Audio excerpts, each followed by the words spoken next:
Me to turn my mic off? Yeah, just hit the button. Let me just hold the button. Yeah.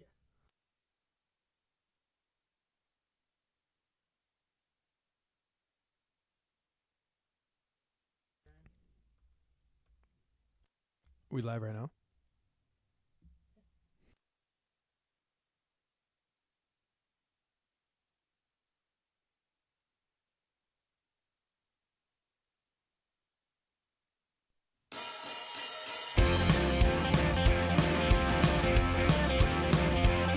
Hey, sports fans, and thank you for listening to State of My Sports, where we talk about State of Michigan sports and State of Michigan beer. If you aren't following us on social media yet, please do so by searching State of MI Sports.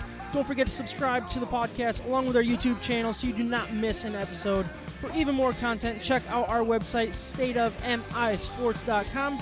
Before we get into the episode, we want to give a shout out to our sponsors. The Hops Brewing Company and Cafe is the official brewery of State of My Sports. Siciliano's Market helps us pick out the best Michigan beers for each and every episode. Also, Caleb from Mac Web Design helped us get our website created. So check out all of our sponsors and let them know that we sent you.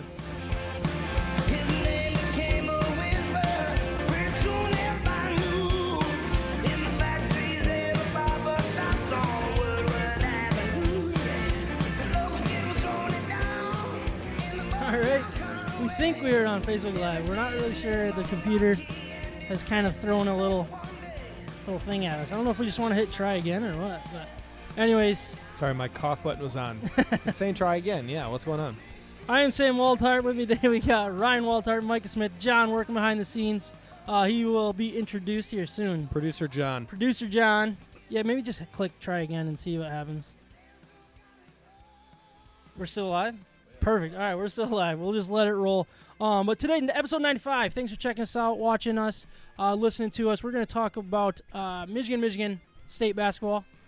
I mean, it's kind of coming down to the last week and a half before the tournaments start. So what do these teams need to do for Michigan snuck to up keep? on us, didn't it? It really did, to keep the number one seed. Yeah, it's crazy. That Michigan's projected to do, and what does Michigan State have to do to get in. make the tournament? That's the biggest thing. They're taking care of business so far. Last I checked today, against Illinois, which is a part of it. But then we're also going to have some fun celebrating National Tortilla Chip Day. And really, you can't really do a variety of tortilla chips. So what we're going to do is we're going to have a draft in who can build the best plate for their tortilla chips with their dips. So we'll do a little dip draft and see how that turns out. Well, you never know how these turn out. But Yeah. Ryan, you seem skeptical about this one. No, I didn't really understand. You kept wanting like more feedback like leading up to this, and every time I didn't really have time to think about it either. But I'm just like, what's he talking about? Chips, like national chip. You always know what national day it is. Well, all you have to do is Google national what day is it, and then it comes up with a full calendar. Like, who came up with that? Does anybody just like a chip company come up with that? No, I think it's just a random website that I find that I consider like legit, but it's probably not. It's probably just like some random people. Just No, I like it. I would never do that, so I'm glad that somebody does. Yeah, I mean it helps fill topics. That's for sure. You never know what topics it'll fill, but anyways, yeah, that's what we're gonna talk about today. I already introduced everybody. You guys have a good week, Ryan. Did you guys do anything fun this week?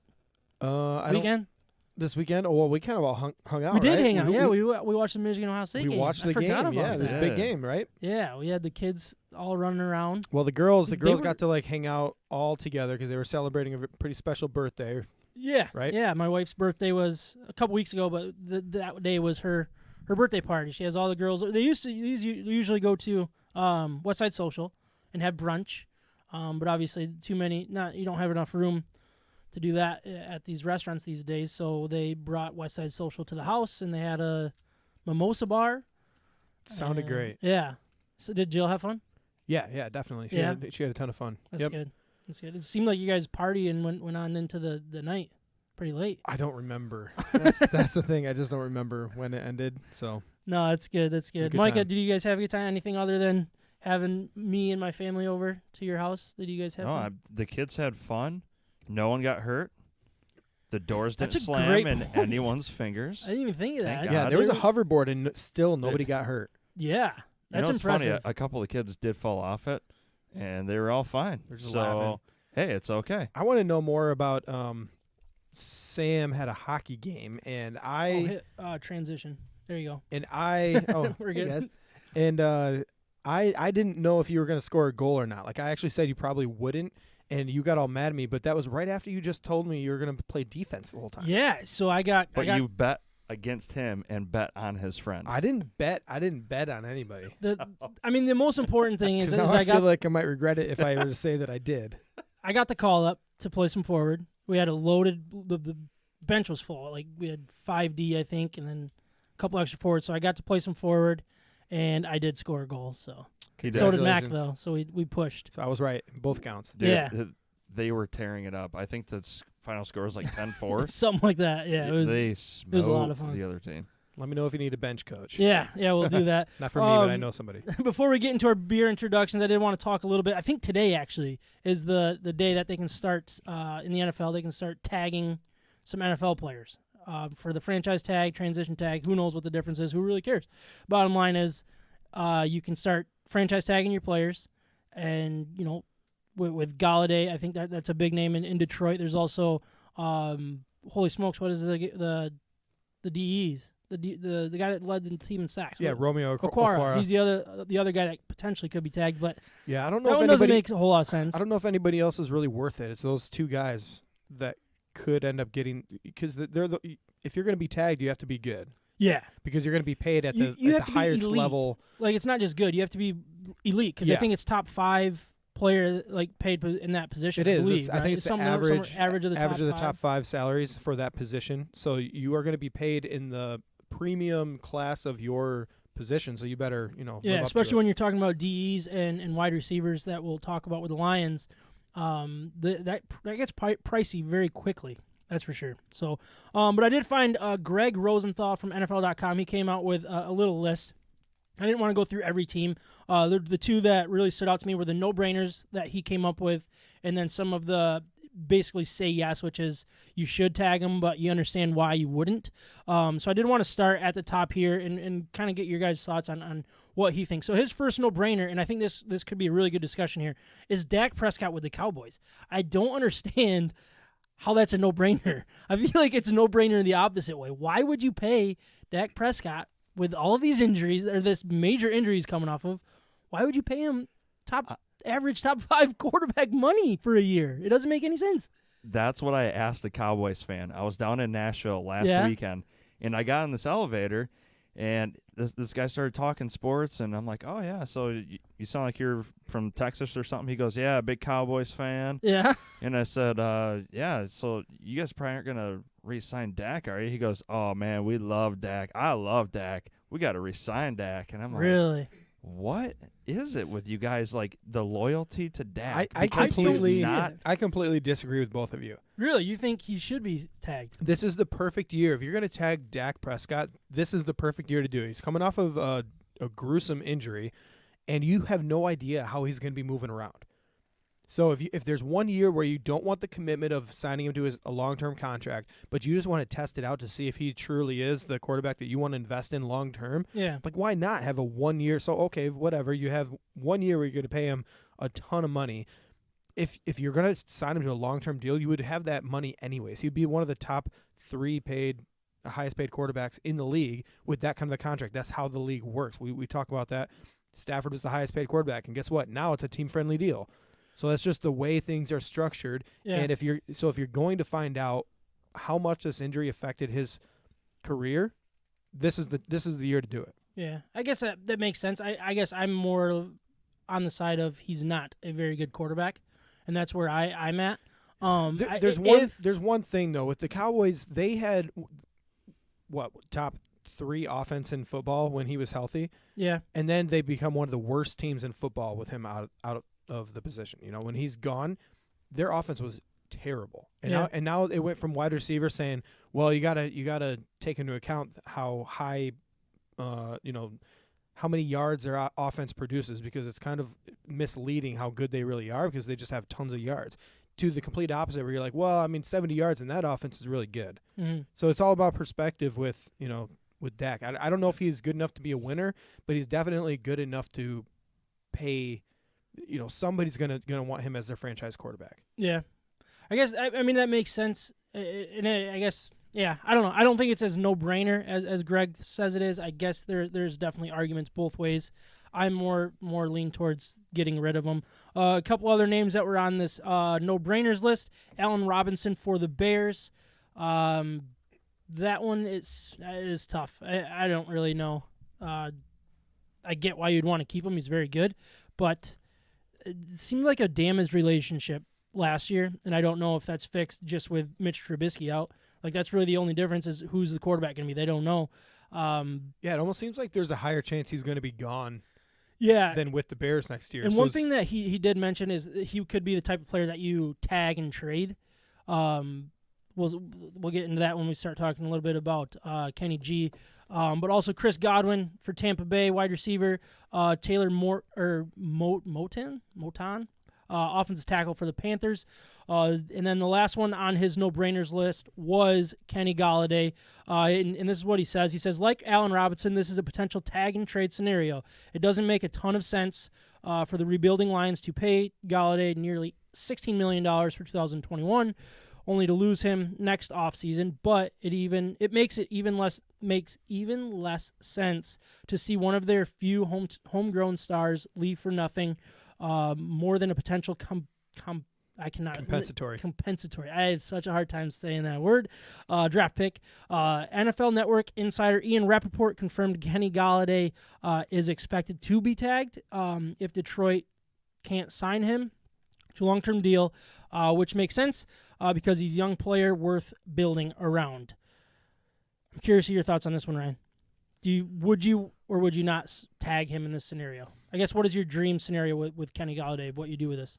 I'm actually in favor. If you're not going to come to a long-term agreement right now, especially after an injury-riddled season that he had with Detroit this year, if we can't come to a decision, I think the best thing is to hold on to him one more year. And I only say that because teams that are in this rebuilding or like an unknown phase might strike gold with something going on. Mm-hmm. So the Lions offense with this new coaching staff, with bringing in, what's his name? Help me out, quarterback.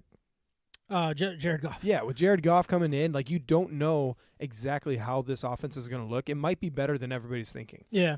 So if that is the case, he might develop a really good relationship with Jared Goff and Kenny Galladay. They might actually work really well together. You don't know how that's going to unfold as we move forward into this next season. So I think it is worth probably investing another 1 year thing. Like it's not the biggest commitment in the world. It's not throwing away $16 million. This guy brings in money with the revenue just because of the big name that he is. Yeah. So it's not like it would be a bad investment or a poor investment for the Detroit Lions for one season. So I think, yes, you do not let him walk away and just get a compensatory pick. Mm-hmm. What you do is you either work out the long-term deal or you don't, and you tag him. Yeah. I think he's worth it. I do. Yeah, I agree with you in that. I think $16 million would be worth, like, alone, like, having a legitimate option for Jared Goff.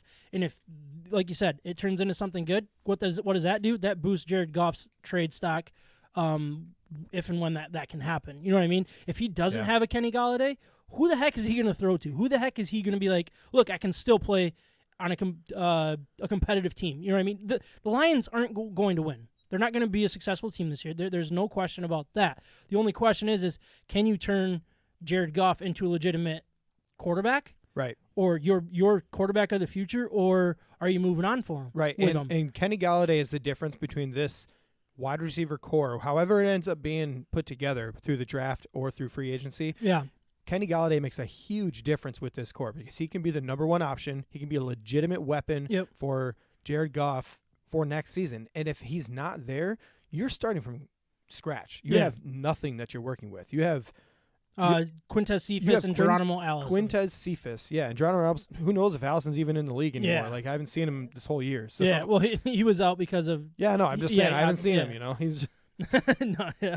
I mean, out of sight, out of mind. I'm okay with it. It's not going to hurt this rebuild. No, that's the way I look at it. You have nothing to lose. It's short term.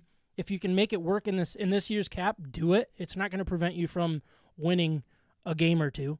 It's gonna, you know what I mean? Like it's not gonna be the difference. It's not gonna make or break either way. Yeah, it's not gonna lose you a Super Bowl. Yeah. In the end, there's too much to just let him walk. You're losing too much by letting him walk. You're the compensatory. Yes. So that pick isn't good enough. And we have talked on this podcast a lot about how we don't believe, and I think we're all on the same page. We don't believe it's a good thing for franchises to constantly get rid of their talent. Correct. You need to hold on to this stuff, and even if you're paying for them, okay, we'll utilize the players when they're young to be the second, third, and fourth options. Yep.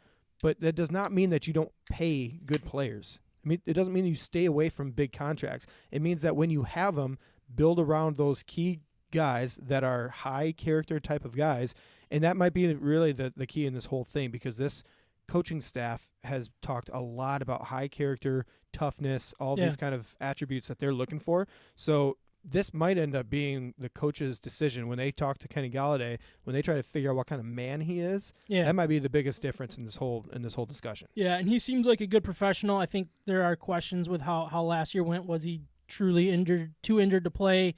I don't want to question the man's toughness, but there were those questions there. So, I mean, we'll see. But I like that perspective of this is the coach's decision in a lot of ways. Of if they look at this guy in the eyes, it's kind of like going to the mound, a manager going to the mound, looking at him in the eyes, and be like, all right, do you got another out in you, or am I pulling the plug on you because you have fear in your eyes? What do you look at when you have this sit-down conversation with Galladay? Are you in it for the long haul? Are you in it for the team, or are you in it for yourself? If you're in it for yourself, we'll tag you and trade you or walk or something like that. You know what I mean? We can find something to do with you other than playing for this team. Exactly. So he did come up, when I say he, Greg Rosenthal, NFL.com, he went on and he had some yeses. So basically guys that he thinks should be tagged but aren't necessarily no-brainers. He had Justin Simmons for the Broncos, who's a safety, Carl Lawson for the Bengals, who's a DE, Marcus May, safety for the Jets, John Johnson, safety for the Rams, Leonard Williams, DE for the Giants, and then Aaron Jones, running back for the Green Bay Packers. I wanted to throw this in there for Micah's sake, throwing you a bone here. Let's see if we can talk football civilly between no, I'm just kidding. Honestly, though. Kidding. That would never happen. Yeah, what do you want to happen with Aaron Jones? In a perfect world, I want to keep him. But we're in a serious cap crunch, so we're trying to figure this thing out, and honestly, I don't expect him to be tagged or re-signed. I gotta be honest. No, I don't. Well, I mean, you drafted Dylan for that reason, right?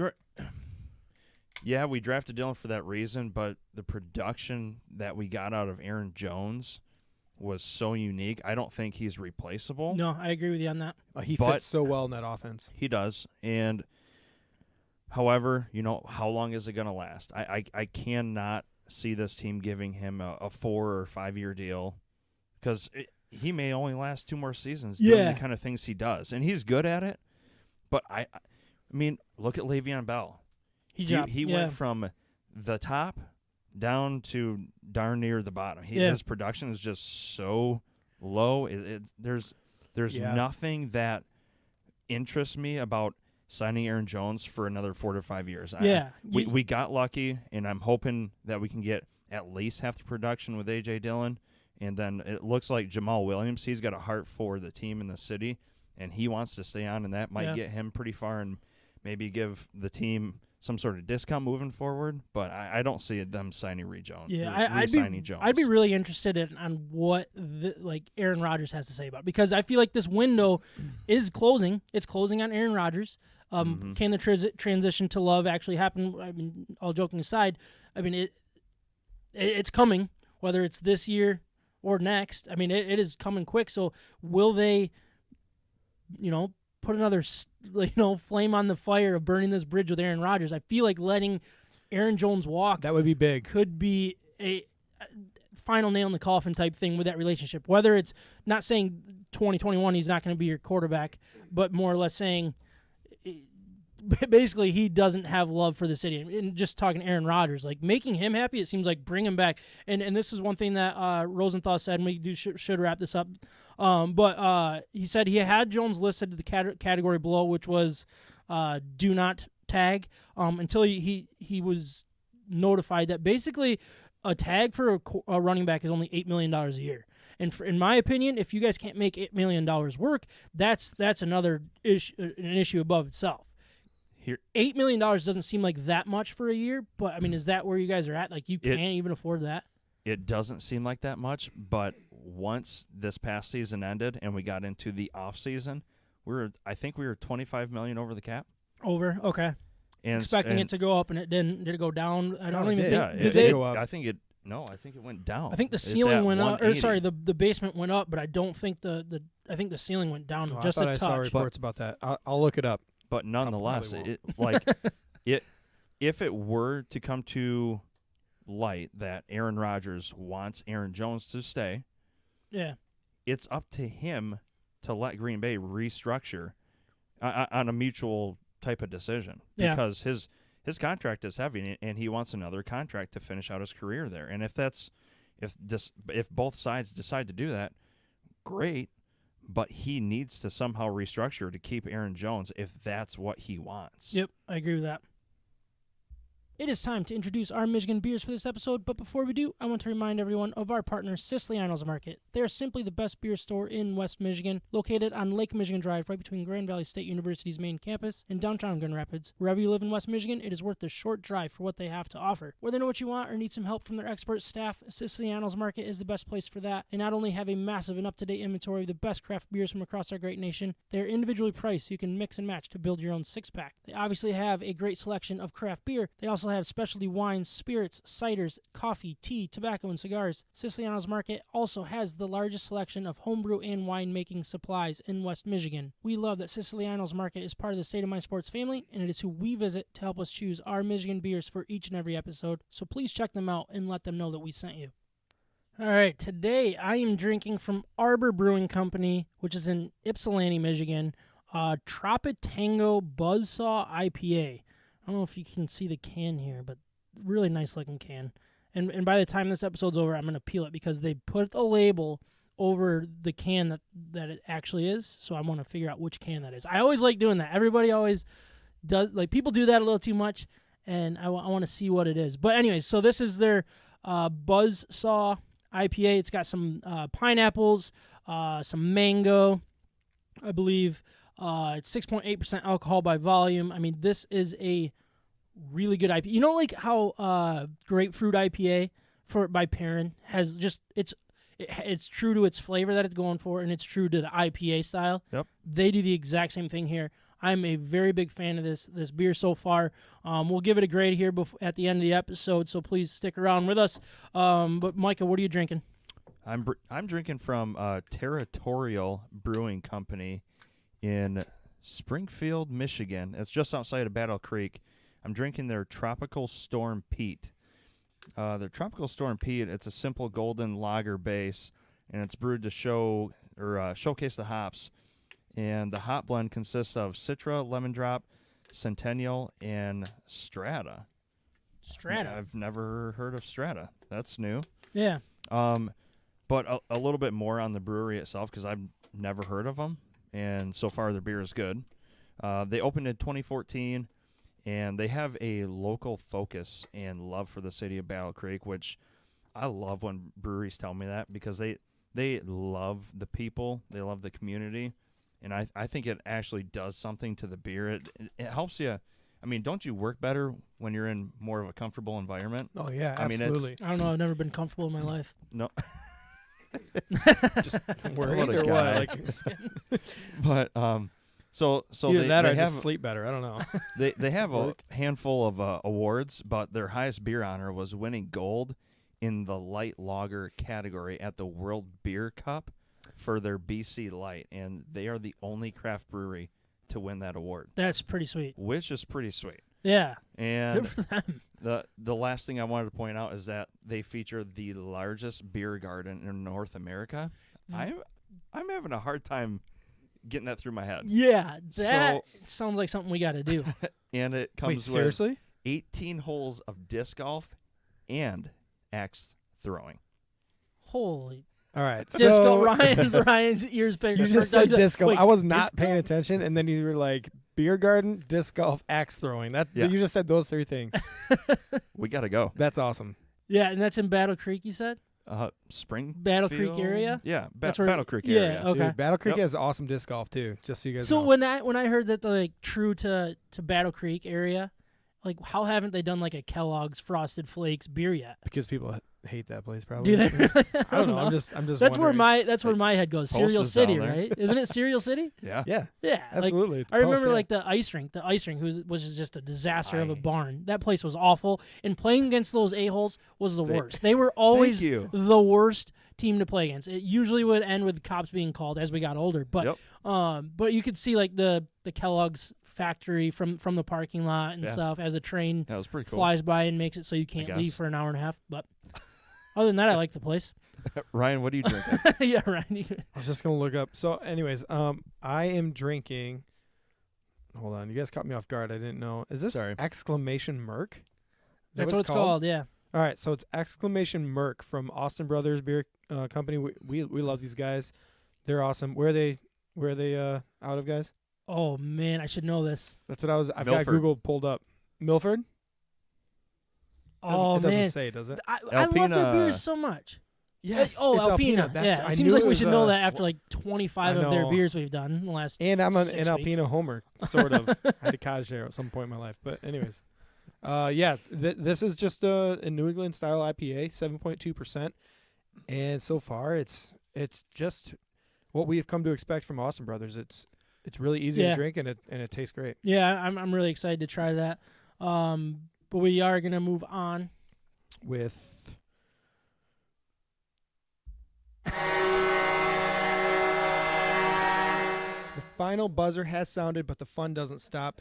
DraftKings Sportsbook and Casino has hundreds of casino games available to play across Michigan. Yes, that even includes your couch.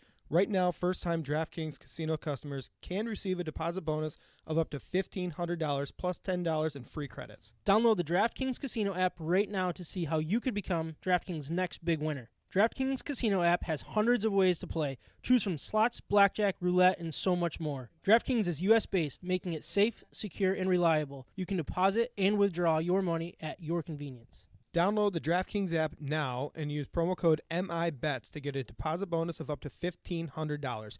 That's promo code MIBETS to earn a deposit bonus of up to $1,500. And if you take advantage of this right now, DraftKings will give you $10 in free credits. That's code MIBETS to receive these great offers. If you or someone you know has a gambling problem and wants help, call the Michigan Department of Health and Human Services Gambling Disorder Helpline at 800-270-7117. 21 or older, Michigan only, restrictions apply. Deposit and bonus amounts require 10 times playthrough at various contribution rates. See DraftKings.com/sportsbook for full terms and conditions, subject to regulatory licensing requirements.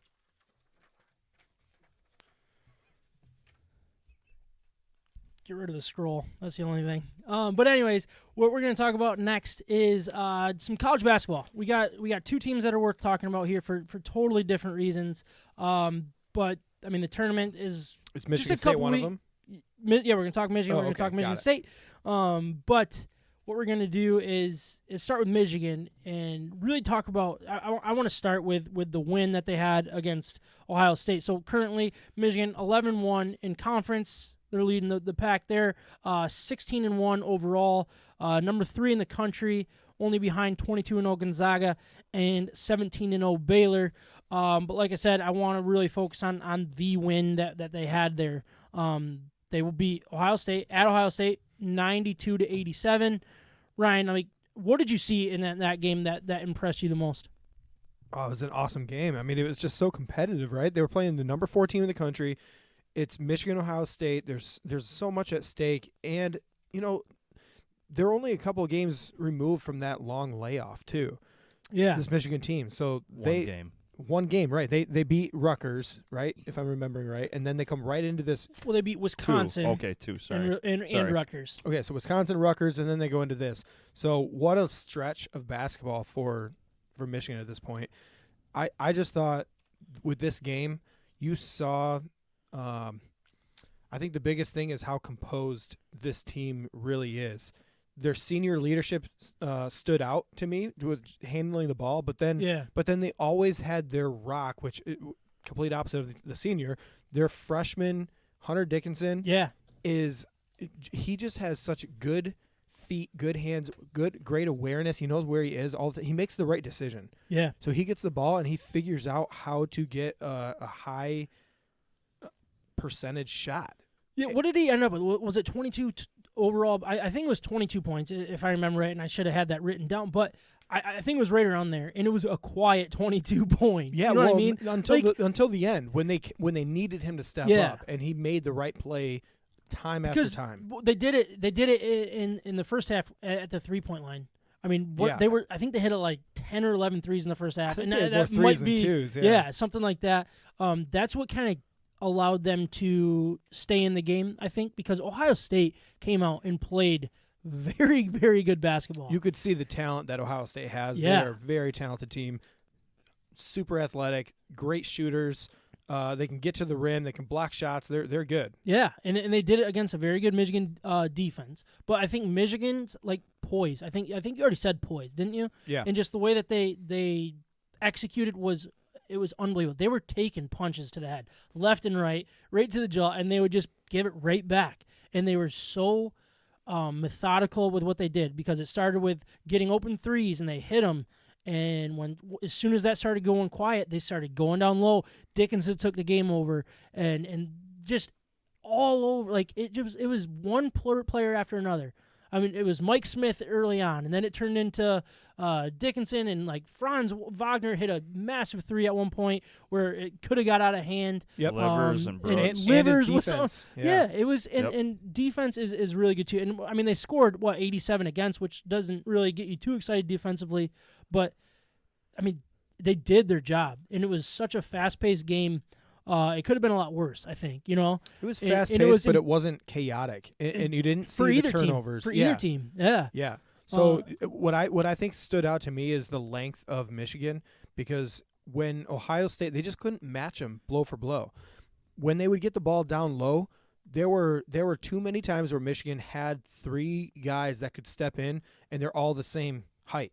Mm-hmm. You know, you've got Isaiah Livers, big dude. Yeah, he can guard the rim. You've got Hunter Dickinson. You've got Franz Wagner. I mean, these are like legitimate long, big, athletic, humans. Big, strong guys. Yeah. So I think they match up really well over time. So what you saw is Ohio State played a great game, and they didn't have enough firepower. They kept digging back or going back to their one-on-one type of basketball, and in the end, Michigan's consistency with their passing, with their control, with their non-turnover type of basketball just wore them out at the end. Yeah, it was. They outlasted them. Yeah, and it was just another way that they can win. You know what I mean?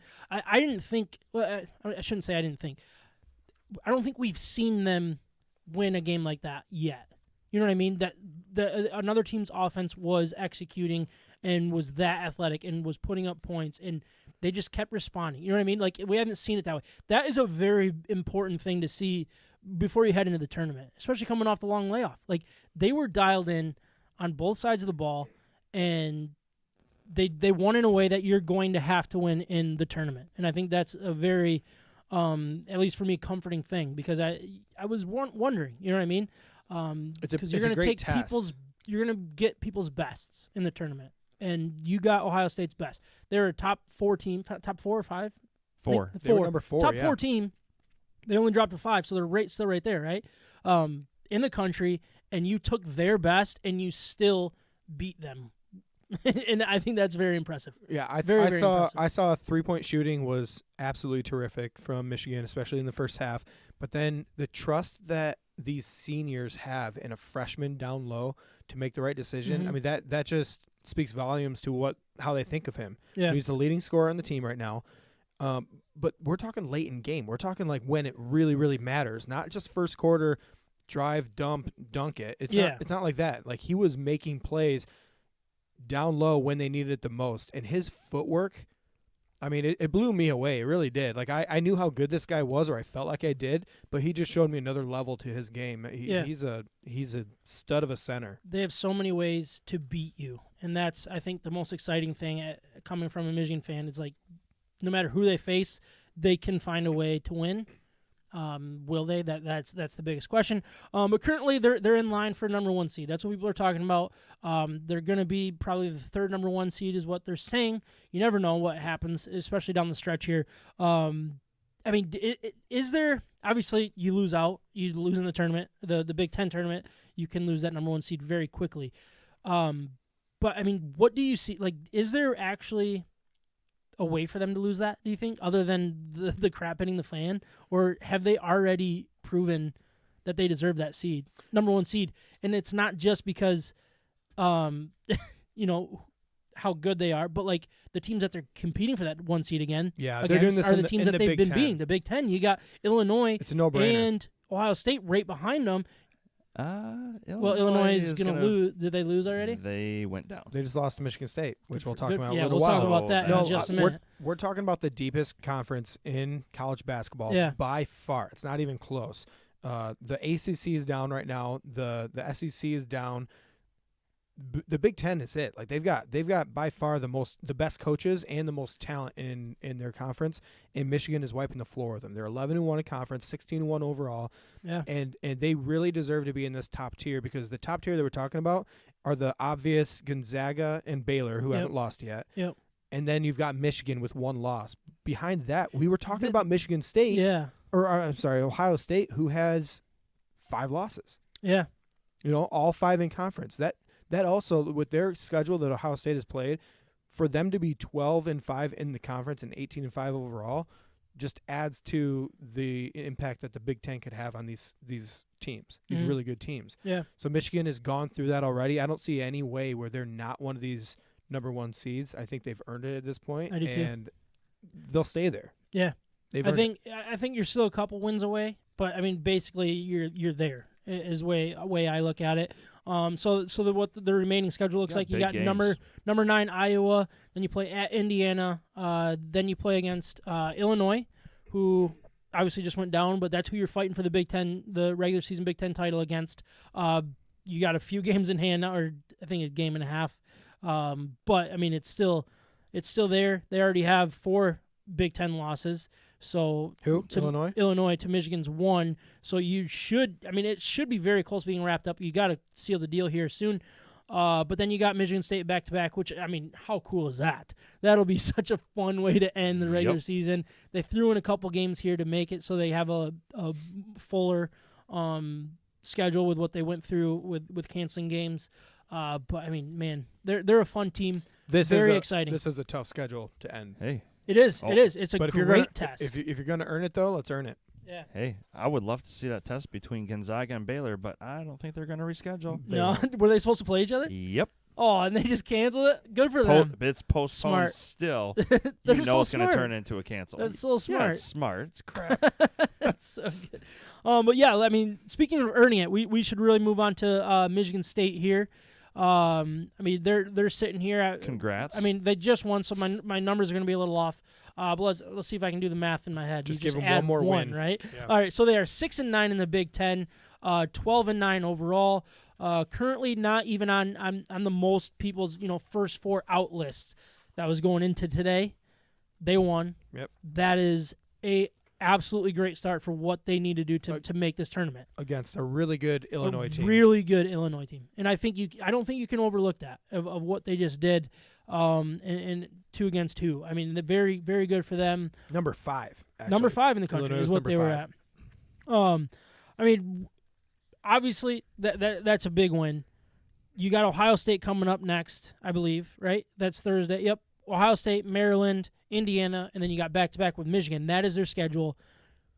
So they sealed the deal against Illinois. How many of these games do you think that they have to win? Do they have to win out? Maybe win, I was going to say 3 of the 4 against the Illinois, Ohio State, and the Michigan games. Is that fair? Well, they already beat Illinois. I think if they were to beat the two games against Michigan and 1 game against Ohio State, if they win 2 of those, they have a real case of getting in with a worse record than a lot of other teams. Mm-hmm. Keep in mind that you got to have a good showing in the Big Ten tournament. That's always important, and that's I don't know. massive question. We're talking about Ohio State, who's now number 5 in the country. They just beat Illinois, number 5. Well, I don't even know where Illinois was before that, maybe 5 or 6. I think they were 5 going into today. So they just beat the number 5 team in the country. If you get beat a number 5 3 and number wins 4 at top 5 teams in the country, I'm sorry, point. That's shows with a Tom Izzo led team, the committee's going to love that. No, I agree with that. So I think the big wins at this point is what Michigan State needs more than volume. Okay. No, that makes sense. Obviously, you can't drop a game against Maryland or Indiana. That's important as well. Good teams. But if you can still win those games like that, that's the key. So you would say, so here we are. They beat Illinois. So would you say 2 of the next 3 would be enough? Sorry, of the Ohio State-Michigan games? You win 2 of those games? I think if they win 2 of those games, yes, that would be enough. It's almost like a no-brainer at that point. I think you kind of have to. Big wins. And it's not going to be a good seed or anything. We're not asking for that. But they're at least just getting it. They're at least proving that they deserve to play with the top tier of teams. And if you're competitive in the top tier of teams, then you're going to get on TV. That's what they want. They want competitive games. Yeah. They want big names, especially. They want the fan base of Michigan State and Tom Izzo.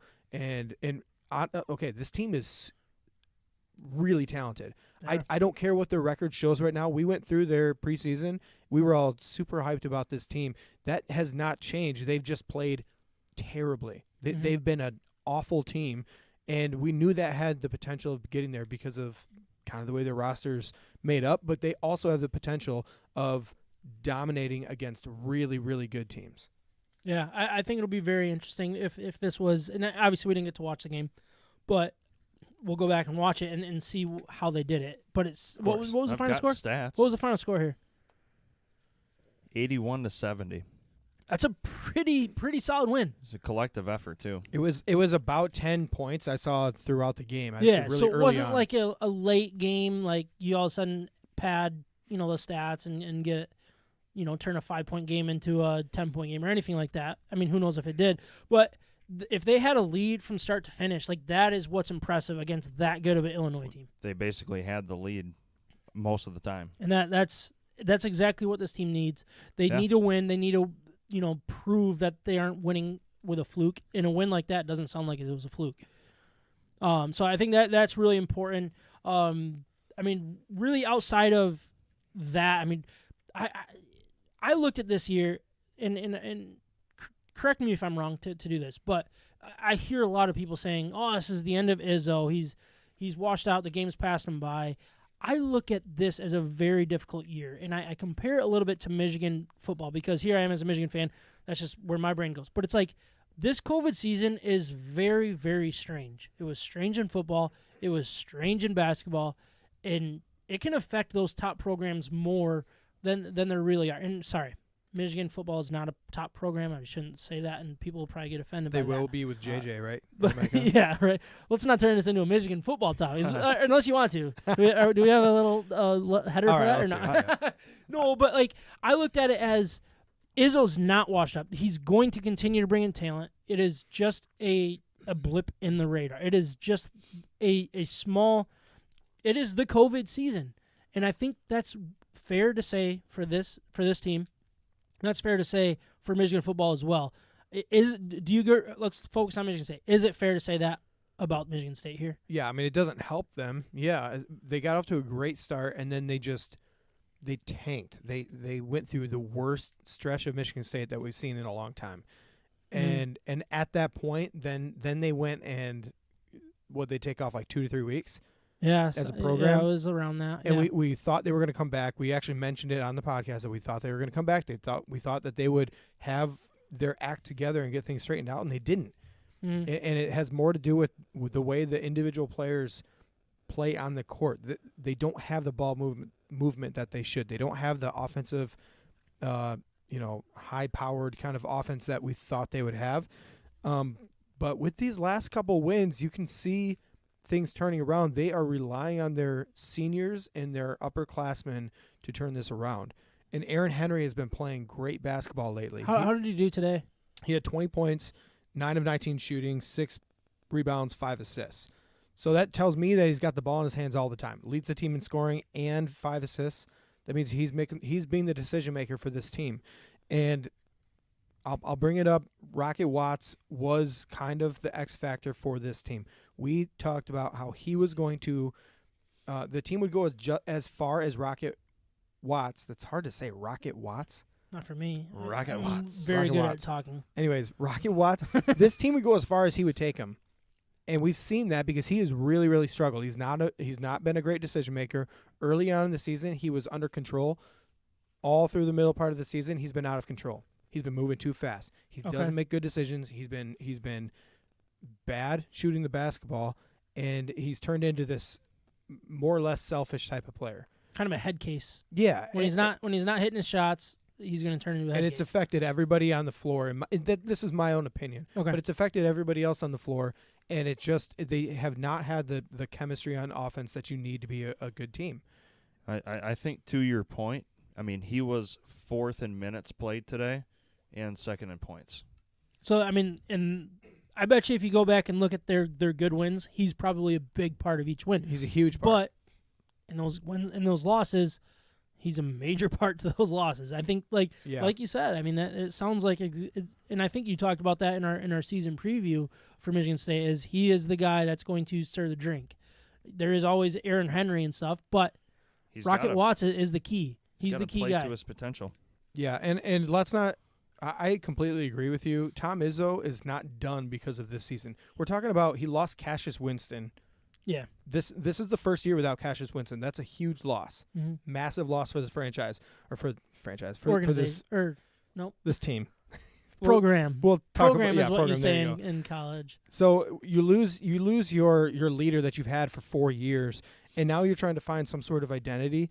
And when you thought you had it and it just isn't working out, that's tough to turn it around. And but to say that he's done, that would discount the talent that he's brought in with Julius Marble and Marcus Bingham next year and Sissoko and Malik Hall. I mean, these are really talented. Gabe Brown. These are really talented guys that will be a part of something special. Yeah. Going into next year and the year after. One thing that'll be really interesting to see is like how many of these guys were high end recruits and were looking to be the one and done. Looking to have a very good season and then moving on.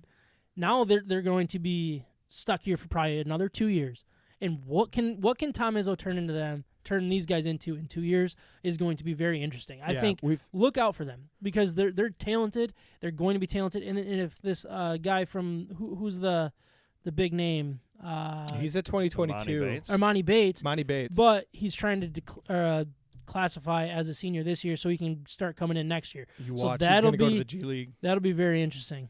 If he can so? bring in that type of talent, that is going to be interesting. But time will tell.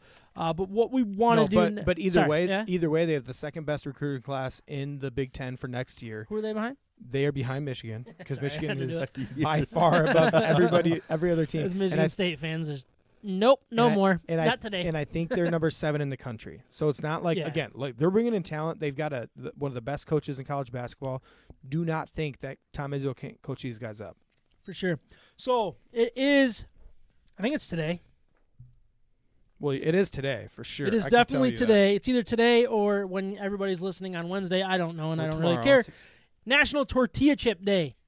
So what we're gonna do is we're gonna ask Ryan to strike up the music here. You just got to tell me when the pick's in. That's what's important. Is the pick is in is the important thing. But also, this. as Ryan's, we got to figure out who's going first. So you want to do rock paper scissors? That's the easiest way. All right. Are we doing like three-way? Three-way. All right, ready? Rock, paper, scissors, shoot. We just all do scissors. This is terrible. This is not how you do it. All right. I'll hook us up. All right, Mike is gonna get this. But anyways, a little bit about National Tortilla Chip Day. Oldest to youngest. All right. So it says even though this is from the year at a glance, maybe bump the music down just a touch if we could. For me to do that? I don't know. Was it a little loud? It felt loud. It feels loud. It feels loud. Who knows if it was. But anyways. I apologize if you can't hear it anymore. Anyways. It really doesn't matter. We're going to talk about our favorite ways to eat tortilla chips, and obviously that's going to be with dip. We're going to do a little chip dip draft. That's what we're going to do today. But even though tortilla chips have always been considered to be a Mexican food known as tostadas, they were first mass-produced in Los Angeles in the late 1940s. Rebecca Webb receives credit for making the crisp chips popular. She and her husband operated a deli and tortilla factory in Los Angeles. When the tortilla manufacturing machine discarded the misshapen tortillas, they realized they could be cut into triangles and fried. So that's what they did. She then sold them for $0.10 a bag at the El Zarrape Tortilla Factory. They received the Golden Tortilla Award in 1994 for their contribution to the Mexican food industry. So that's a little bit about tortillas. It's confirmed. It is confirmed? Yep. What is? Me, Ryan, Sam. All right. Micah, Ryan, Sam, snake draft style. I put a little options on there. I don't know if you guys want to use them or not. But this is what we're going to do, and will be fun. These are nice options. Thank you for providing these. You're welcome. Can we get a little more music in this? Little more sound. Now that I don't have to read and try to think. I'm very high maintenance. But anyways, also Ryan, make sure that you reset the music when we're going. That's a lot to ask. All right. Anyways, so Micah, you are on the clock with your first. You guys want to do 3 or 4 picks? Let's do 4. Let's do 4. 4 picks. The pick is in. Oh. With my first pick, I'm going with guacamole salsa. Oh, what? Yep. That's what I wanted. I wanted that. Guacamole salsa with your first pick? It I'm seems gonna like go a home reach. and have it tonight. Yeah. It's Hardee's? so Isn't it Hardee's good. or something? Ryan, you got to set the music. Herdez. Dude. It's Herdez, and it comes in. Reminded you and everything. It comes in so long mild ago. and medium, and my favorite's medium. Medium's Medium's the guacamole best. salsa is so good. Where do you get it? Meyer. It's the Herdez brand, or it's probably. I say Hardee's. Herdez, but I can't roll my R's. So No, Hardee's. Yeah. I Har- didn't even think about that. Harry Dez. I don't Can you know. hear that? No, bump it up maybe a little more. You gotta get this. Yeah, there we go. All right, Ryan, you're on the clock. I get the guacamole salsa from Target. Oh, you do? It's so good. Yeah. Is it a different brand than Hardee's or Yeah. Harday? Or Yeah. I don't know what it Hardee's? is, but it's really like clean. Like I could even eat it Yeah. Really? Nice. around my wife. So, are we going to your house after this? Maybe, I don't know. We don't have it. All right, Ryan. All right. You're still on the clock. Number 1 pick for me. The pick is in. I know what he's doing. You're gonna go guacamole. Yep. You don't know what I'm doing. I'm going pico de gallo. Oh, I'm so glad. I would never take that. I hate that stuff. Oh my gosh, I could live on it. It's too healthy. No, it's not even healthy. It's just it might be healthy. It's just Yeah, not dude. good. It's just too tomatoey for me. I don't like tomatoes. You know I don't like tomatoes. Yeah, which is ridiculous because tomatoes are what makes salsa good. But it's too tomatoey. They're chunked. Like I guess I don't like chunky tomatoes. salsa. I'm not a Yeah. big chunky salsa guy. Anyways, I cannot believe this is Anyways, go still ahead. on the clock or available. But my pick's in for my first pick.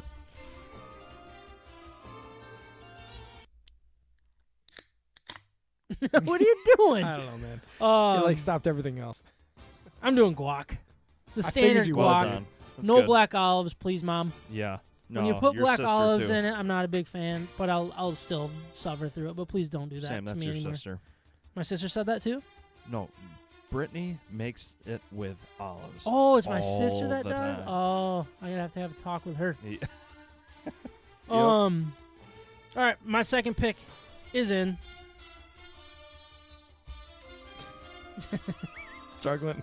I'm going queso. I love me some queso. Actually, Dang nabbit. I had Chipotle today, Ah. but they didn't have queso blanco. It tasted awful. It was the worst. I had Chipotle today too. Did you? Yeah. Did they have queso I blanco? never have queso. Yeah. I don't go queso. I go guac, man. You do both? Yeah. Oh, yeah. The Come queso on. guac You combo? Not do both. Get I mean, outta those are my here. first 2 picks. Nobody's ever done the combo. Sir, what would you like for your meat? Guac? My first 2, duh. All right, queso. I went pico and guac. That's what I did with Yeah, them. don't put pico on stuff. Oh, get out of here. All right, the pick is in. I think. Hold on. Now it's in. Now it's in. All right, with my second pick, I am going to go spinach artichoke. Oh, my Ugh. gosh. Messed That's up. not was a a bad good pick. I can't believe that made it that far. That's such a good one. Yeah, I honestly thought that you guys would go with that over the guacamole. So pick. my question here. So don't get me wrong, I'm a tortilla chip guy, but so you know how like when you order spinach artichoke chick, you know what I'm saying? I did the same thing. Yeah. They bring out the little like the bread. So you have like half a plate of bread, half a plate of chips. Yep. Are you more of a chip guy or are you more of a bread guy? Oh, I go chips. You seem like more of a bread guy. Hard I'm more of a chips. chip guy too. Yeah, I go chips I like every the chips so single much time. better. Yeah. But it's got to be toasted. It can't just be like The like little. soft and bendy and no, it's got to be toasted. So John, nobody's talked. You haven't talked yet, but at the end of this, you're gonna tell us who has the best four. Who's John? So I'm gonna put you on the spot here. All right. So be ready. You gotta turn your mic on though. Don't forget to hit the button. All right, Micah, you're on the clock. Back-to-back picks. All right, the pick is in.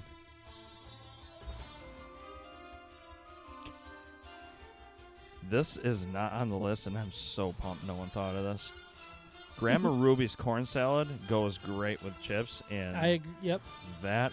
It's already got little like chili cheese Fritos in it, Mm-hmm. but it just gets classic corn salad. oh, it's so good with Don't forget to chips. start the music, Ryan. I would never forget that. No, I think honestly I put that on there. When I was creating some of the lists, I put Mexican corn is the what it came up on Google, so I put it as that. But yeah, you're right on that. All right. You're right on. Back-to-back picks. You got Micah. another Yep. pick? Pick is in. Guys, this is so easy. I know what you're doing. Buffalo chicken dip. Oh, so Are glad you- you took that. Out Buffalo of your minds? dip. I'm not a big Buffalo fan. Yeah, I'm not either. I'm not a huge fan. Don't get of me the wrong. Buffalo dip. I I'm glad like you're it. not. I like it, but it's always a disappointment to me. What? It should be better. Like what would make it better? I don't know. I'm not a big Buffalo fan, so Yeah, that's I'm why. not- You don't like either. the spicy It's or the actually taste? grown on me in recent years, but it's not what everybody makes it out to be. Yeah, like for me, like if I get buffalo wings, I don't do buffalo flavor. You like the honey barbecue? yeah, I like that maybe kind of a stuff. So little make bit it like a Asian honey. zing. Yeah, exactly. Spicy garlic. Make a spicy garlic chicken dip. That should be not on the a bad list. idea. Okay. That's a business idea. Write it down. Boom. Why doesn't B-Dubs do that? They B-Dubs should make like a they buffalo. have like 20 some flavors. I know, but they should do it in dip style. You should always be able to do it in a dip style. You can ask for that.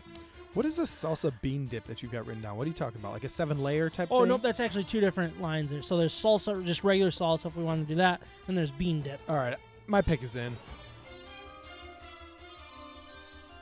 I'm not doing what you just described. I'm doing what I just described. A 7-layer. 7-layer salad? dip. That's good. I had that on my list. So good. Well done. 7 layers. Anything with beans? Take it. I don't want it. You could just say 6-layer bean dip. Or I mean, yeah. Well, I don't like dip. sour cream either. There's sour cream in one You of the could do layers. a 5-layer. I don't know, man. However many You layers got- you want. I'm Just not say the one that subtracts things. You subtract. I subtract. And I add. You just take the worst things Not of everything. Not well. away. All right. So I'm next, huh? I cannot believe salsa's still on the clock. I haven't even said that okay. yet. All right, so I'm gonna take a chance here. I'm a big salsa verde guy. Oh, sorry, my pick's in.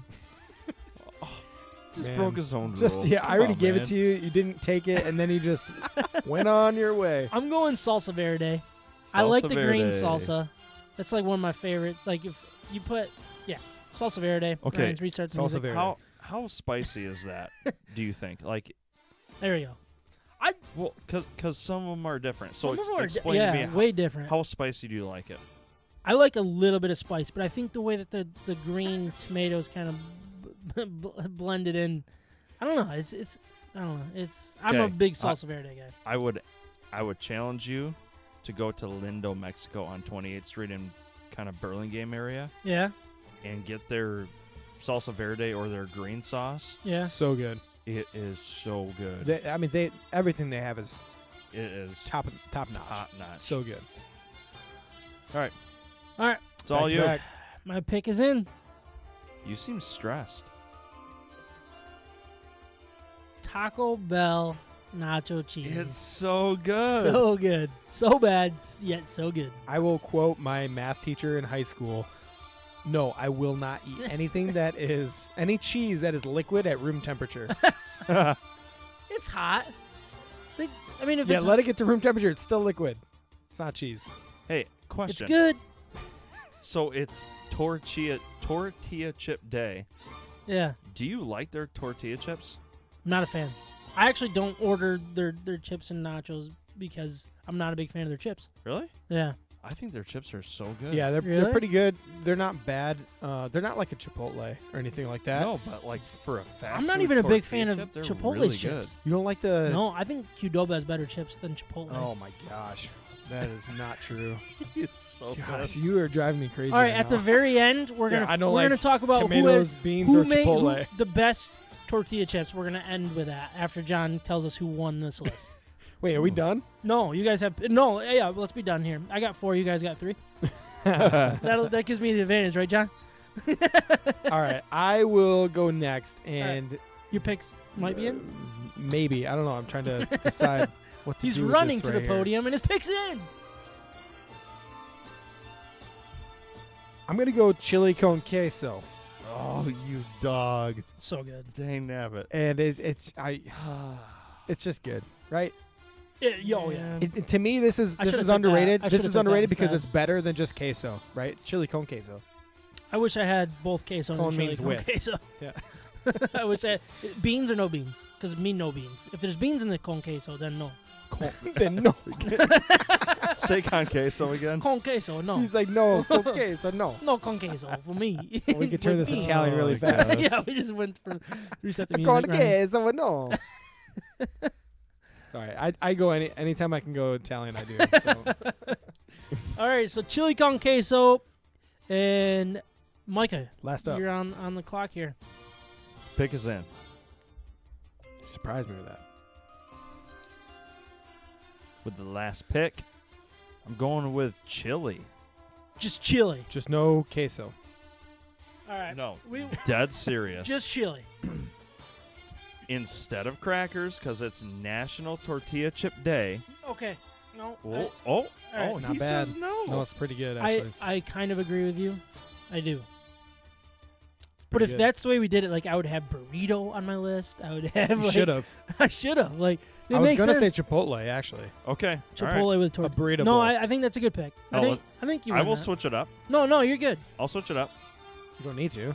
We're saying no. Yeah, you got this. Okay. All right. right, I'll just go chili. Chili. So we had queso, we had chili con queso, and we had chili. Yeah, I wish we had this many opinions about sports. Right? No, I think chili. Every single bite of my chili, I don't even need a spoon. Honestly, it's usually like a dip for my chip. I would agree with you on that. I went from crackers to tortilla chips the last year, and it's so much better. I agree. So much 100%. better. All right, John. Let's get that mic open and tell us who has the W here. Who gets the victory? I'm gonna give you my best You're good. Yeah, you're good. It was solid. best Mel Kiper impersonation here. I'm coming in hot with a B- for Mike on his draft grade Oh, here. you gotta be my. All right. Oh, I'm not a big fan no. of the first round pick of the guacamole sauce. So not a fan, not a fan, not a fan. Third round pick though, that buffalo chicken dip. Buffalo chicken dip, that rated high on my list. Underrated, you got him at a steal. But overall B-. Ryan I'm coming in with a B. There we go, Oh. baby. Oh. Pico de Gallo, not a fan. Oh, I can't jeez. have it. Spinach artichoke dip or spinach artichoke dip. It's hard to say. Hard to say. I don't like it. But hey, you got a steal there with a chicken or the 7-layer dip and Sure the did. chili con Sure did. queso. Sam Coming in with a C-. Come on. coming in with a B+ only Oh. because Let's go! only because you put No. the Taco Bell nacho cheese sauce on your list. That's it. Oh, And the best chips out there, Adobe. Adobe. Ooh. Okay. Adobe. I like it. All right. So let me ask you real quick. You don't have to reset the music, Ryan. Those are just like Real the quick. yellow chips that you get from Meyer. If I took, like, what did you want me to take in my 4th pick to get an A? Because I'm open for. He said it didn't matter. All you did was take the Taco Bell and you won. Oh, that was the win. That was the win. The Taco Bell was the win or the loss? Or There were a lot of B's on the board. yeah, Taco Bell cheese sauce. was it a good thing? I'm a huge queso fan.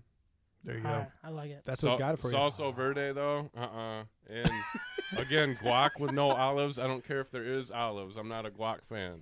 Oh man. Woo. Period. All Some right. with that like green color. I don't know. Michigan. So John, Oh, he likes like two things man. then. Oh, I do like queso and chili sauce. All right, Cheese perfect. sauce, Adobe chips. Loving All the right. Mel Kiper reference. That there. was Perfect. good. That was good. I didn't All even right. think about restaurant chips. I just thought store-bought bagged chips. Yeah, but okay. Nicely done. No, so he's got Adobe. Ryan, your favorite chip, and it can't be. It's your favorite chip can't be Chipotle. Like their chips aren't good enough to be the favorite chip. Why, dude? They're lime. They're like lime and like I don't even know what kind of salt they have on there, but it's probably from the Himalayas. I'm sure. You know what I mean? It's got to be that because From the Himalayas. yeah, it's Himalayan pink salt or something like that. Man. It really could be. Chipotle's your favorite? No, I'm not gonna go with Chipotle. I'm gonna go with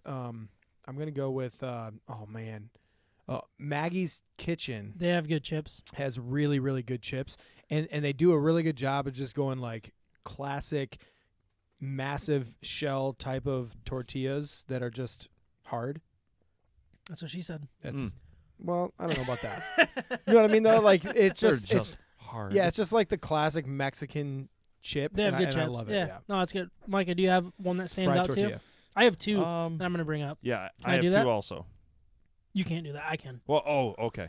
Perfect. I'm going to do it anyways. As long as you don't take mine. So, you go one, keep I go going one, back. and you can go the other. Okay. I'll go the other. So, on the border, I like their chips. That was gonna be one of mine. They have good chips. Boy, not as good I as hope I Maggie's don't have your second one. No, I get don't to wanna I get get to go fired. next. Okay, this one's a stretch. King Clancy's from our Aldi. They have the best just in-store bag tortilla chips. King Clancy Yeah. tortilla chips are amazing, so addicting. You know who is up there with the bag chips, though? Who's that? Meyer is really good. Yeah, I don't. Meyer The thing brand? I don't like about Meyer brand Yeah. is they're all broken. The majority of them are broken, so that's where Really? I don't like that. It's just people got just like throwing bags of chips around like stocking the shelves. Yeah, it feels like it. Okay, the second one, if you guys live in GR, go check out Pepino's. Pepino's has good chips. They have upped their game through the roof. Their tortilla chips, I think, are probably cut up tortillas and then deep fried. It is That's what it so should be. good. It's the original. It's really, really good. That's exactly what Rebecca Webb Carzana pictured when she invented the tortilla chip Perfect. in Los From Angeles the 1930s. Good old Rebecca. back in 1940s. I love That's when the they were invented. 1940s. Like, So it says, yeah. Nobody came in up the with late that before 1940s. Yeah. Man, Anyways. one of the most underrated inventions ever. What's Yeah. your second one? No, it was on the border. But I also You really, can't I come up also with really another one? like Come on. Adobe. I also Okay, really like all right, Adobe. Cool. I mean, yeah, You can Yeah. go with a lot of different Mexican restaurants. They're all good. it's kind of hard to get a tortilla chip wrong, but there are ways. But there are ways to do it right. El Matador has really good tortilla chips. Yep. What's the $2 bag at Meyer? Because I like those too. It's got a lady on the front. I'm in a thinking the dress. Costco ones. The Yeah, I'm Costco not ones sure. are better than. I think I've ever had Meyer. Costco ones. Yeah, they're solid. Yeah? Yeah. All right, Ryan, good. can you explain what Betting Hero is to our... Man, I don't know why Lovely you always do this to listeners. me, but I will explain this. So the Betting This Hero. is my way of getting you to, like, talk yourself into actually signing up. Well, I should because what Betting Hero does is they provide a one-stop shop for all of the sports betting platforms to throw their information onto one platform. So they do the work for you. They go to DraftKings. They go to keep naming some BetMGM. They William go to Hill. William Hill. They go to also the smaller FanDuel. areas in Michigan that you don't know about yet. They grab the best promo codes available at the time and they display it for you.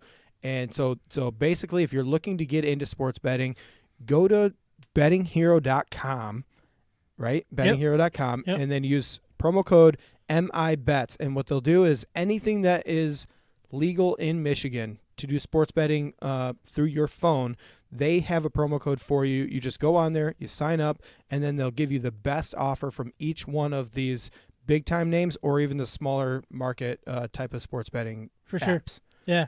And promos are really the best way to do it. You have promos going on. So it's not just like a promo when you sign up. Like all of these great platforms, they have promos throughout the week. Like just randomly, I think it was the Michigan-Wisconsin game. FanDuel. They had this crazy bet going on, and I signed up through Betting Hero, went to FanDuel, and the fact that they already knew that I was going through Betting Hero, they knew that I was eligible for this promo, and I got like Michigan plus 82 or something like that. So I put $50 on Michigan plus 82, made $50 or 48.50 or something like that, something crazy. But they were plus 82. They were obviously going to cover plus 82. You're racking it up. Yeah, I mean that's just a good way to do it. So all these promos, it's not just the first time signups; they're always there for you. So sign up, bettinghero.com, promo code MIBETS, and then all of those options will be there for you guys. And that's the best way you guys can support us. We obviously don't have a way. We're not doing the what's the thing that people do on podcasts that you can sign up for, and you give like extra content, and they pay you for it. You know what I'm talking about. Bribery? We don't do any of that. That's honestly the best way you can support us is by supporting our sponsors, and that means a lot to us. And Patreon. We don't do Patreon. Patreon, yeah, thank you. We don't do it because we don't want to rip you guys off. We want to give you everything that we want to say. Exactly. So go win money. We don't want to talk until we sign up for Patreon in a couple weeks. But yeah. No, I'm just kidding. Patreon.com/State of My Sports. MIBETS or something. I don't know. But anyways, like we're taking a little break from doing our normal picks. But Trav is going to come up with a pick of the week. I'm going to come up with my Wednesday parlay. So what we're going to do is start with Trav's pick of the week. What he is saying is he said take the under in the MSU OSU game on Thursday. The lines aren't out yet, so it's a little tough. But Trav believes there is going to be a lot of action on the over, and it's going to be over. The points are going to be a little higher than usual, especially after what happened today. He actually already texted me. He's really worried about this pick of the week, and he's like, it's just going to go even higher. So take the under is what he's saying. The last time they played on January 31st, they combined for 141 total points. You combine that with what the OSU did against Michigan. He thinks the over is going to be roughly 143, and he even, like I said, texted me. He said it might even be like 147. So he's very confident that the number is going to continue to go up. So put the money on the under. He thinks it's going to be like a 73-60 game.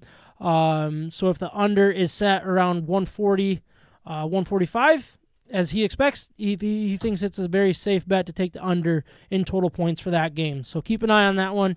For my Wednesday parlay, so I am 0-1. I got a little greedy last week. It didn't go well. But what I'm going to do this week is I'm going to take the Rangers plus 1.5 against the Flyers. This is on Wednesday. All these games are on Wednesday. Rangers are coming off a 4-1 win against the Caps on Saturday and will be coming off some very good rest. The Flyers will be coming off the long weekend on Lake Tahoe. I don't know if you guys watched that, but the game started, then it got delayed, and it was just a big disaster. Did you say they were coming off of very good, very great rest? That's what I said, yeah. They're coming off very great rest. Very great. Okay. No, Not he just said great. some good rest. I said some good, maybe. I don't know. Who knows what I said? Great rest. The Flyers are coming off the long weekend in Lake Tahoe and haven't been playing good since the 4 games that they got postponed a week or so ago. So I like the Rangers plus 1.5 if that's where it lays. I don't see them. I see them as the underdog for sure. The Rangers, so I think take the 1.5 and hope on that. Next, I got the Leafs minus 1.5 against the Flames. This is really the important one that'll make your bet worth it. Calgary beat them 3-0 on Monday. The Leafs are too good to lose again, and just bet on that empty netter. That's the key. I also like the Suns to beat the Hornets and Tennessee to beat Vanderbilt. Those are my 4 games for my Wednesday parlay. But we're not going to end the Vegas topics there. What we have, so what I got here is the Tigers. They got set. Their over/under is currently at 68.5 wins. So what I wanted to pose to you guys, John, you can jump in if you want. How many teams do you think are projected to lose more than the Tigers?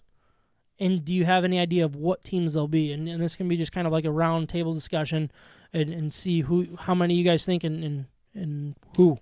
Oh man, that comes to mind. I'm thinking 3. Okay, so 3 teams. Do you have any idea of who they would be? Like any? Yeah, definitely the Pirates. Okay, one of them. That's one. Yep, you're right. Baltimore. Baltimore's another. Baltimore, yeah. So you got Pittsburgh it has the least projected wins at 59.5. Baltimore is second to least at 64.5. So you said 3. Who else come? You're right with both of those. But they're. Let me. Yeah. I mean, do you want me to like actually think about this, or just throw some names out there? All right. mean, So there are probably the Royals. 2 more teams. 2 more teams Royals that are pretty projected good. to lose more games than the Tigers. I'm gonna go Kansas City Royals. Royals are not on the list, which is really weird because they are tied with the Really? Tigers in like all of the odds for like winning the division, and they actually have worse odds of winning the World Series than the Tigers, which is interesting. But they're still projected to win more. Seattle? So there are 2 more teams. Nope, Seattle's not one of them. You got to think about one that was their star just got traded. Yeah, I was thinking Texas Rangers. That is one of them. They're at 66.5, but there's one that's projected 2 games less than even the Rangers at 66.5. And this is a National League team. It's a National League team. They traded their superstar. Colorado Rockies. Yes. Nolan Arenado. Where did he go? I don't know. I don't even know where he I'm went. embarrassed to say I don't know. I remember this was like midnight. I think it was during a piss break in the middle of the night where I like looked at my phone and was like, oh, Nolan Arenado was I traded. probably did the same thing. Yeah. It was like one of those. But anyways, Tigers. So they have the 5th. There are 4 teams that are projected to lose more games than them. You got the Rangers at 66.5. Colorado Rockies. Oh, really? 64.5. That's a good ballpark for him too. Yeah, it is. So he's not going to really lose any of that power. You got Baltimore Orioles at 64.5, and then the Pittsburgh Pirates at 59.5. Yeah, they're terrible. So that is where we were at there. So I have a question for you. For the over-under for the season lines, does that take into account, is that like a relative number? Does it move up and down if games are canceled because of COVID? Because if it's not, I'm taking the under all day. That's a really good point. I'm sure they have bottom, asterisks and stuff, like as long as a full 160. Yeah, if you are betting over-under played. wins for a full season, look into that before you make your bets. Yeah. Because it would really come back to bite you if you're only going to be playing 100 games as opposed to 162. Yeah, no, that's a good point. It would be interesting to see. Like, I'm sure they have that covered. But yeah, I thought that's actually a really good point. So, one more thing before we turn over or finish our betting segment. So there are 3 things that I found in baseball that have 12-1 odds, and I'm curious what all 3 of you guys would take, and I'll give mine. So you got the Mets to win the World Series at 12-1, Mackenzie Gore of the San Diego Padres to win NL Rookie of the Year, and you have Detroit Tigers, Casey Mize, winning AL Rookie of the Year. 12-1 odds. Where do you guys go with this one? I would love to be a homer and take Mize. I just can't. No? Nope. I'm gonna go with the Mets with the World Series. Yeah. I just think secretly and not secretly, I feel like they're completely loaded. Yeah, they went out and got Francisco Lindor. Is that correct? Yeah, they sure did. Yeah, I mean that's a huge Not get. only him too. I'm gonna try to look it up. Yeah, I mean they've improved their rosters. I thought the 12-1. I mean, for what they haven't done in the last several years, to jump to be 12-1 odds are pretty solid for a team like that. They're solid, and with I that will trade was happily Carlos take those. Carrasco as well. They got Carrasco. Yep, as well. they signed Wow. James McCann. If he can say, "Oh man, I love James McCann," that was one of the biggest frustrating things. I wish we Marcus held on to him. Stroman. So they're gonna be good. They're gonna be good. Is that where you would go, Ryan?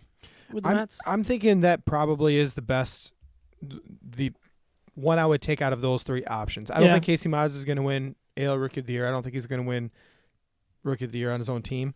Mackenzie Gore definitely has a chance. I just don't know if he's going to be up with the team long enough and get enough reps in order to become the NL Rookie of the Year. He's definitely has the talent to do it. Watch out for him. Big, huge lefty. But I'm thinking the Mets probably have the best chance out of those 3 options. Yeah, I think I would agree with that. John, thumbs up, thumbs down. Do you want to turn your mic on? And do you agree with that one? I'd go with Mets World Series myself. Again, I think they play in a ballpark that favors their offense. Peter Alonso's pretty good. That's a good point. I mean, it's not like they're bad. Yeah. They have a lot of pieces already. Solid rotation. You just added on to a pretty good team because they still have Syndergaard. Do they still have the other? What's the other dude's name? Yeah, for the the Mets, the pitcher. Oh, Stud. frick. Like an absolute. Why do I do this to you? DeGrom? No. Yeah, DeGrom, Jacob yeah. DeGrom. Yeah, they still have those guys. You added Carrasco. Just a Cy Young Just winner. yeah, multiple. Yeah, something along those. He's done something in this league. all right. But He's I mean, all right. they're good. I agree. I think the Mets could be very sneaky. So we kind of all lean towards that. But that was our betting segment. So we'll do some beer grades as soon as Ryan hits the go. It's time to grade our Get outta here. beers for this episode. But before we do, I want to once again remind everyone of our partner, Siciliano's Market. They're simply the best beer store in West Michigan, located on Lake Michigan Drive, right between Grand Valley State University's main campus in downtown Grand Rapids. Wherever you live in West Michigan, it is worth the short drive for what they have to offer. Whether you know what you want or you need some help from their expert staff, Siciliano's Market is the best place for that. They not only have a massive and up-to-date inventory of the best craft beers from across our great nation, they're individually priced so you can mix and match to build your own six-pack. Along with their great selection of craft beer, they have specialty wines, spirits, ciders, coffee, tea, tobacco, and cigars. They also have the largest selection of homebrew and winemaking supplies in West Michigan. We love that Siciliano's Market is part of the State of My Sports family and is who we visit to help us choose our Michigan beers for each and every episode. So please check them out and let them know that we sent you. So let's remind our listeners of what Siciliano's Market helped us choose today. Let's give it a nice little grade. Ryan, you want to start us off? Yeah! Exclamation mark Merc. Oh, jeez. I told myself I wasn't gonna mess that up, but exclamation Merc from Austin Brothers Beer Company, 7.2%. This is a really, really solid beer. I think they just have really easy to drink type of beers. You would never know this is a 7.2%er. It's got a pretty good color to it, and the flavor is just, it's so easy to drink. It has really nice flavor. It's not too sweet, which I really, really appreciate. I'm gonna go a flat 8.0. Nicely done. Your mic is off. He said nicely done. He said, Thank you. I All right. appreciate that. Micah, just whisper I'm gonna do to that. me what your grade is, and I'll do that for you. Whispered everything. What are you drinking? From Territorial Brewing Company, I'm drinking their Tropical Storm Peat. It's a 7% alcohol by volume. It's a dry hopped imperial lager. And I got to say, it's good for a lager. Because if anyone knows me, I don't like lagers Yeah, very you're much. not a big fan. No, it's a good beer. It's potent, for lack of a better term, for a lager. Yeah, for a lager, yeah. Yeah, at 7%, that's pretty heavy. It tastes good. It's a good drinking lager. I'd come back to this one. I would go out and buy this, no doubt. Yeah. I'm gonna give it a 7.8. 7.8. All right, that's a good score for a lager. Yeah, it's really good. Yeah. Also, we need to go there. If that's the biggest beer garden in Michigan, Yeah. North America. North Yeah, America, North America, dude. which is more than Michigan, I think. It's got to be. I don't know where North. It's much bigger. Your I think. geography is on point. I'm guessing. Dude, seriously though, beer gardens are so much fun, and at a place like that, it's probably it's probably just such a great time with axe throwing, disc and golf. Disc golf. I mean, it's a no-brainer. We need to spend some time there. Yeah, and maybe we could even record an episode over there. That'd be awesome. That'd be All right, really let's fun. do it. This summer. Obviously, we're not going to do that in the middle of winter. No. I don't want to be in any beer garden in the middle of winter. Yeah, and my I don't want to arm- play disc golf in the middle Yeah, of my winter arm either. is completely out of shape right now. I'd have to train for that. So I am drinking from Arbor Brewing Company, Tropid Tango Buzzsaw IPA. I am a very big fan of this. There's a little bit in there if you guys want to take a little sip of it. But this is a really, really good beer. Like I kind of explained early on, it's true to the flavors that they want, and it's still like the IPA. And I love that. It's reminded me a lot of like the blackberry IPA and the grapefruit IPA that Perrin does. They do it right. Very, very good. I'm going to go with an 8.1. I think that it really is perfectly done. It really is. Yeah, it's really solid. The fruity flavors are just perfect for what they're doing there. I'm a big fan of it. I probably went a little. I'm actually going to change my score. Can I do that? Or you? Yeah. Good? Yeah. Yeah, go higher. I'm gonna go with a 6.5. Or sorry. Yeah. Wow. I hate it now. What was your It's initial awful. score? It's so bad. What was that? No, I'm going to go 8-5 is what I meant to do there. Sorry. Sorry about that. This has been a long episode, all right? This is my fault. I've been nervous. It's literally Why are you been one of the nervous? shortest episodes Yeah, in the last 2 I know. months. Is it? I bet you. I don't know. John, what are we sitting at time-wise? All right, over-under. I would set the over-under at an hour 25. I was gonna say an hour 28 would be my over. So you would go We're over? gonna- we're What would gonna you be a say? little bit over. You think over? John, can you pull up Audacity and see what we're over, like over-under is ever at? What is it? Dude, What I is think that? it's You 125. can turn your mic on. I think it's 125. 125. No Son way! of a I bee. nailed it. So no, you no, actually I set the pushed. over-under at 125. Yeah, I know. So you pushed. Everybody No, pushed. I set the odds. Well But I done, said Ryan. it perfect, Yep. is We what got I'm the saying. dub. No, I set the odds really, really well, Anyways, is what I'm when saying. you said that is 124. John, will you probably. turn the CEO's mic off, please? No, you can't. No, you can't do that anyway. No, that is if that's the way this is gonna go. But anyways, I want to thank you guys for recording. It's the outro. I'm looking for it, dude. It's at the top to the right. Maybe it's second row on the left. What a rookie. Kind of goes that way. Should just be like outro with fade or something like that. No, pick is in. All right, I don't know where this is. You really don't know where it is? No, honestly I don't. It says, what does it say? Outro It should say expired? out. That's not how we do. This is Opening this is beer live, sound. people. New out. This is what we do. New out. Yeah, sorry, new out. But thank you guys for recording. I'm looking for literally saying outro, and he's saying, New out. jeez. Thank you guys for recording. Thank you all for listening. Thank you all for watching. We will talk to you guys next week, if not sooner. Peace, guys. Sorry about that.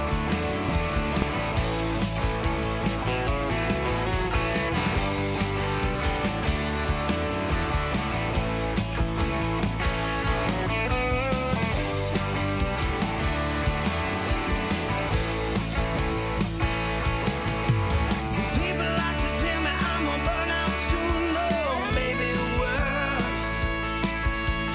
Running on coffee and 90 proof.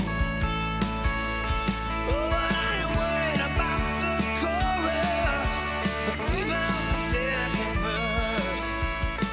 As long as I'm breathing, I got nothing to lose. I'm looking 6 feet down, doing 27 over, and I don't quite give a damn. I was born with lead foot and roughed up leather hands. Thank you again to all our great sponsors, the House Brewing Company and Cafe, Siciliano's Market, Mac Web Design. Also, thank you to Paradise Outlaw for allowing us to use their music for our introduction, Detroit Hustle, and for our out 6 feet down.